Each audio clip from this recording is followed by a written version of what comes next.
So Bill, thank you for talking with me today. You're relatively new to Newton Breda? Yes, 3 months. 3 months. That's amazing. And Bill, do you mind telling us what age you are? 96. 96. Yeah. 96. So we have a number of young people in our service today who are becoming members for the first time. I wonder, do you remember back to when you became a member of the church you grew up in?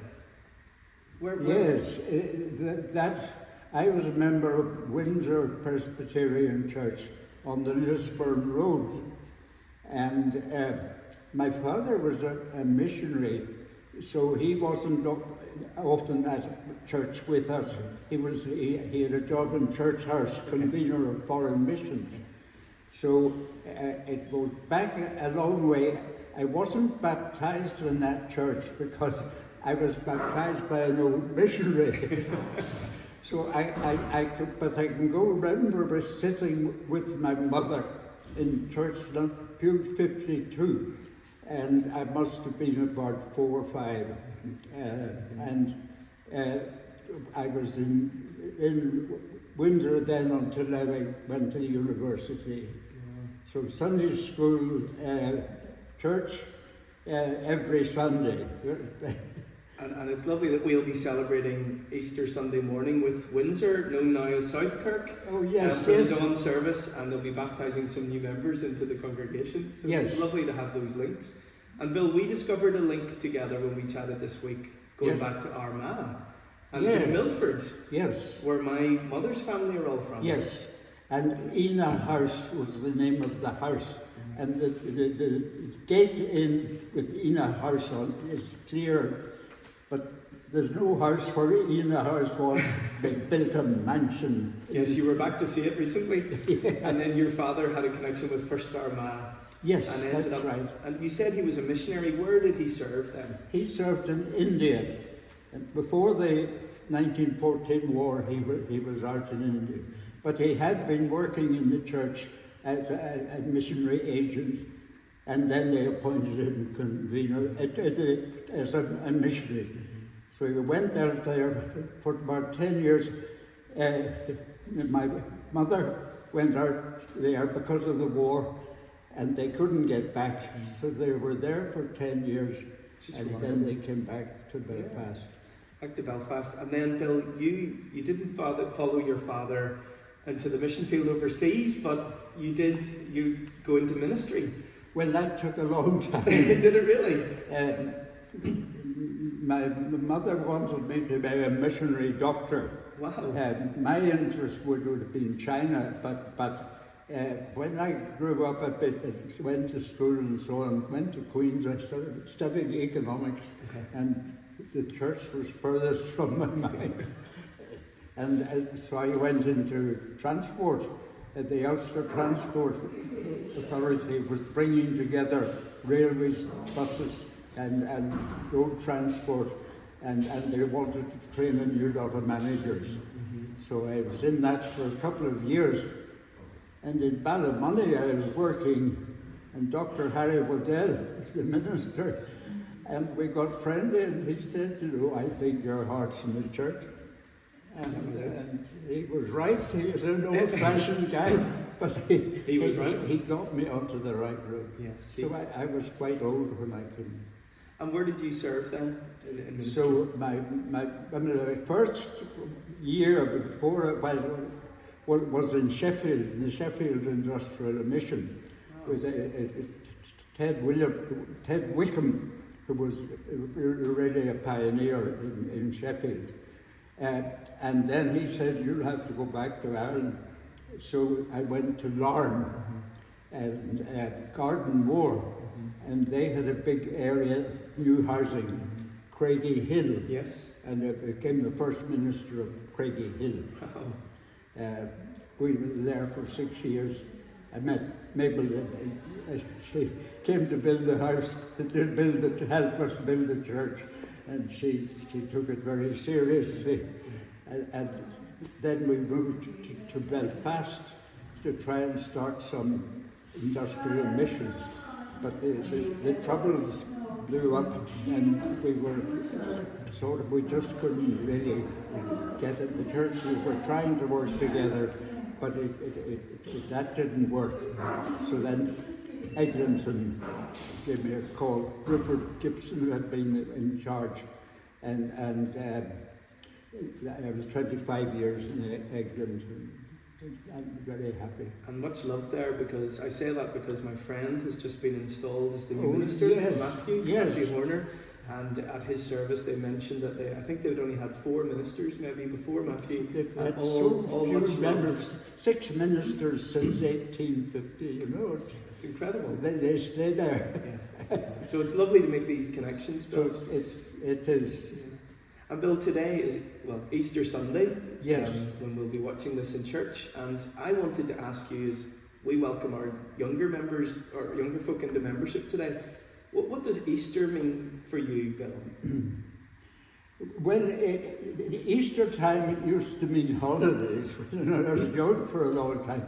And my mother always wanted to escape to Cushendall. She loved Cushendall. So Easter for years when I was small, Cushendall, we got a place for a week. Yeah. My father travelled up there in the bus, and we walked the glens. It was too cold for the sea, but we loved those glens. Yeah. So Easter was that. But then I sort of got a bit interested in church things and so on. It was at Easter, strangely enough, 29th of March. We're into wartime, and my brother is in the Indian Army, and we got a telegram. My father got it, just the 2 of us, and Jack had been killed. Oh. He had a meeting that night, the Girls' Auxiliary, big meeting in Church House, and he stuck the telegram in his pocket and went off, took the meeting, you know. And that was just Easter. That was an Easter life. No other. So that made me think, and there were such good Sunday school teachers and good assistant ministers that helped me towards making. But it was a slow call. Yes. But it was always there. And Easter was the time that it was Solomon, because we had the death, the family was never the same. Mm-hmm. The rest of the family had all scattered and it never came back. But I asked my father, where are you going when you die? And he said, I haven't the faintest notion, but I know who I'm going to. Mm-hmm. And for him, Christ was a companion on the road. Yes. And I think that has been a help all the way. Yes. Well, we chatted the other day. You talked about how Holy Saturday has become more significant for you in recent years. Yes, Bill. yes. Why is that? That was meeting Alan, what I forget his name now, the minister of the Berry Street and so on, Ivor Lewis. I had 2 boys, both in the ministry, and the older one was Alan.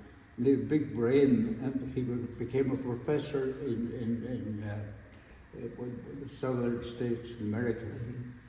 And he came back home for his father's funeral, and he asked me if I would share the prayers at the grave. And I was writing this book about Holy Saturday, where we know where Jesus was. He was in the grave. Where was God? when he was in the grave. And he did produced this long book, and he got cancer very bad, and he had to stop, and he started, and he stopped, and he started. He finished the book. It's a big one. Well, he died. I got that book and struggled with it.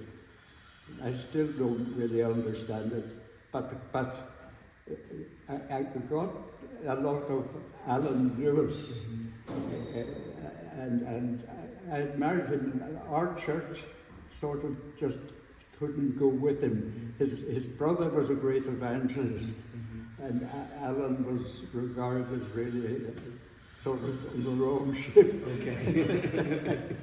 but that book helped me very much in learning theology, but I wouldn't recommend it to everybody for writing, really. Yeah. And you talked about how Easter became quite a solemn holiday in your home growing up. Oh yes. What hope does Easter bring you now, Bill, at this stage in your life? Well, it's as far as death is concerned, that we think of it. And Mabel and I had great opportunities to talk in her last few days in the hospice, and she had just a month being very ill, and she died. And the chaps from England, and it's 25 years since I'd been in England as a visitor, they dropped into the hospice, and the man who was in charge of the hospice talked to Mabel so clearly about dying and so on, and what are your views and so on. And the two of them got so close and spoke so clearly, and she just was happy. I mean, the last thing when she was in bed and there was just 2 or 3 days to go, and 2 or 3 of the BB lads were in, and Colin, the minister, came in, and they were all chatting, and suddenly somebody said, "Did you hear that Dougie's got the BEM or whatever that?" Okay. And Mabel suddenly woke up. "Who's that, Dougie?" "That's great." And she was so happy. So that's what she said. She was just absolutely looking forward, death for her, just life has been good, and the future is happy, Yes. And that's the way I sort of feel about it. And that's what Easter then represents. Yes. Future happiness. Well, it's not to be in any way frightened of. Yes. Yes. We hold on as long as we can. But she was just ready to go, and we had a lot of plans and things we wanted to do, but we realised that's over now. It's been good, I could ask you one last question, which would be, what would you want to say to our young people becoming members of the church today? Yes. Well, I would say that Jesus is a wonderful friend to travel with, and don't leave it too long. and life gets fuller and more interesting the more you meet him and his character. And you're not tied to the church all the time. He loves the sinners. He loves the people outside far more. Don't be afraid of following his Savior. Thank you. Yeah. I talk too much, it's you never know when emotion is going to hit you, and that's not good in the public. Well, that was wonderful. Thank you for sharing that with us. So thanks very much for the opportunity to sort of share with you in this ministry here. It's, I think there's a sense of excitement. I'm conscious of it with these meetings. And the people, and talking to the people, they're sort of ready for anything in a strange way. They're not young, a lot of them. Yeah, well, that's the adventure you're talking about, life with Jesus. They're so just happy that there's maybe something we can do. And they're also aware of the young ones, the danger of the young ones leaving the church, giving it up and trying to find a different way of being church. Yes. And that has up to now been Corrymeela, people have gone off, and people in different things have gone off on their way. Yeah. And it's to bring the body of it. And there's some lovely people here, so able and so devoted to give their gifts. You feel very at home here, Bill? I feel at home, absolutely, yes. Good. But I don't want to get involved. Thank you for doing this, and thank you for blessing us with this time anyway, Bill. Yeah, thanks very much. Well, I press stop. Cut as much as I can. Press stop. Bill, that was great.